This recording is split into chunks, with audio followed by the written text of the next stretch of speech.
दरम्यान आता या प्रकरणावर विविध राजकीय प्रतिक्रिया काय आहेत ते देखील पाहूयात।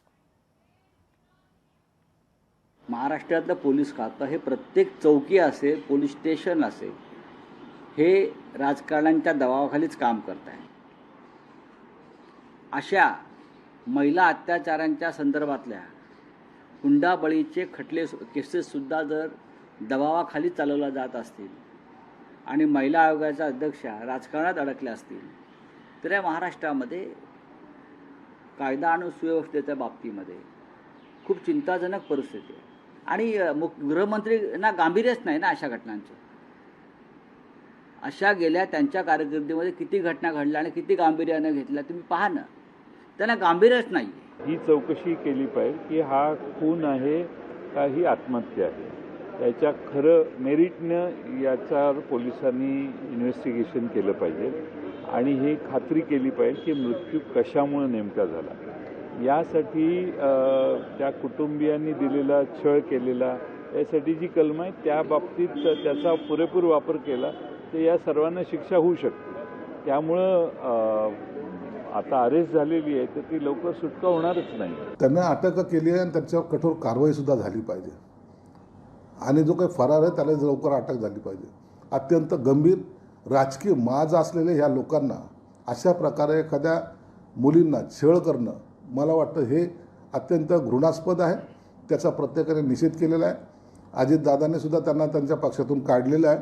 म्हणून यांना तातडीने अटक करून फास्ट ट्रॅकवर हा खटला चालू व्हावा आणि यांना कठोर शासन झालं पाहिजे अशी आमची सुद्धा मागणी राहणार आहे। आमच्याकडे असे अनेक कार्यकर्ते असतात, शेकडो हजारो कार्यकर्ते।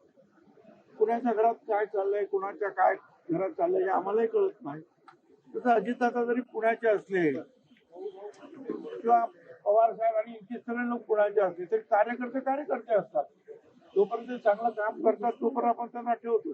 पण त्यांच्या घरामध्ये काय चालतं काय नाही त्याची काय आपल्याला काही कल्पना नसते।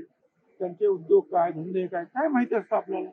पण ज्या वेळेला या अशा गोष्टी पुढे येतात त्यावेळेला कारवाई करायची असते आणि ती अजितदादांनी केलेली। देशाला कलंक असलेली गोष्ट आहे, ही गोष्ट सगळ्या प्रकारचं बुद्धिबळ, व्यावहारिक बळ वापरून नामशेष केली पाहिजे। पण ते करत असताना राजकारण करता कामा नये याची काळजी घेतली पाहिजे। बघा, अशा लोकांवर कारवाई झाली पाहिजे हे सगळ्या स्तरातून येत आहे आणि मला तरी असं वाटतं की शासन त्याच्यावर निश्चितपणाने कारवाई करण्याकरता पावलं टाकत आहे आणि मला खात्री आहे की त्यांना शिक्षा झाल्याशिवाय राहणार नाही। 7 दिवसापासून फरार असलेले, ज्यांनी वैष्णवीचा जीव घेतला असे क्रूरकर्मा, हरामखोर, नराधम, बोलू तितकं कमी आहे, हे 5ही आरोपी आता पोलिसांच्या ताब्यात आलेले आहेत। आधीच तिचा नवरा, सासू आणि नणंद यांना अटक केली होती। आज सकाळी सासरा आणि दीर यांना सुद्धा अटक केली आहे। पण हे अजून थांबलेलं नाही आहे, कारण ज्याने बाळाला आणायला गेल्यानंतर बंदूक दाखवली तो कोण चव्हाण आहे, त्याच्यावर पण कारवाई व्हायला पाहिजे आणि ती सुद्धा पोलीस नक्कीच करतील। लोकशाही मराठी ऐका, पहा, जागरूक रहा।